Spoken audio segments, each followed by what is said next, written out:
Guys, so the walking lunge exercise, one of the best exercises for developing lower body strength, particularly within the unilateral section of your training, but it also does a fantastic job of developing overall core stabilization. So you're going to start with your feet hip to shoulder width apart, keeping your abs switched on and your shoulders directly above your hips.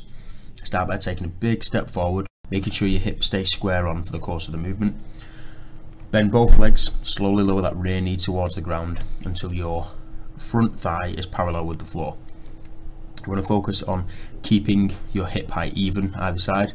Common mistake we see is that people twist the body on the way down, so really focus on keeping your hips level throughout the course of the whole movement. If your mobility allows, you want to continue to lower down until your rear knee actually touches the ground.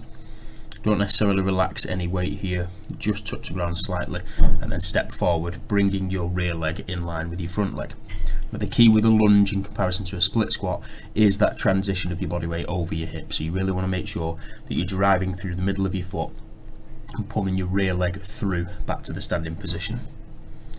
Common mistake we also see is what's called a tightrope lunge, which is where people's feet actually become too narrow and then they lose a significant amount of stability. So just make sure that you maintain your feet hip to shoulder width apart throughout the course of the whole movement.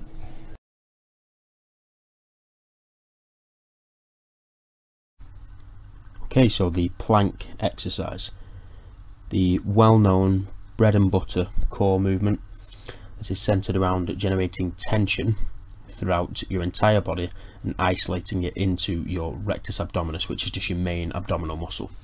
Now there's two variations shown in the video. One is the starter version or the beginner version on your knees if you don't have the necessary strength to hold a full plank position, and then the second version is the full plank. So start with the beginner version on your knees with your elbows underneath your shoulder joint. You want to support your body or your entire body weight through the 3 points that are in contact with the floor, so your elbows, knees and feet. Assuming the plank position essentially means trying to level your hips in line with your shoulders. Gravity will be acting down on your lower back and hip joint, so it's important to pull your stomach under and try and create an arch against gravity.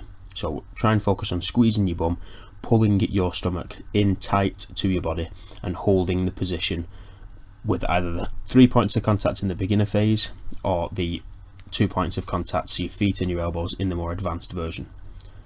The key here is to focus on generating active tension, so rather than just holding the position, you want to be actively contracting your abs, tightening your stomach up, squeezing your bum, digging your elbows into the floor to maintain tension.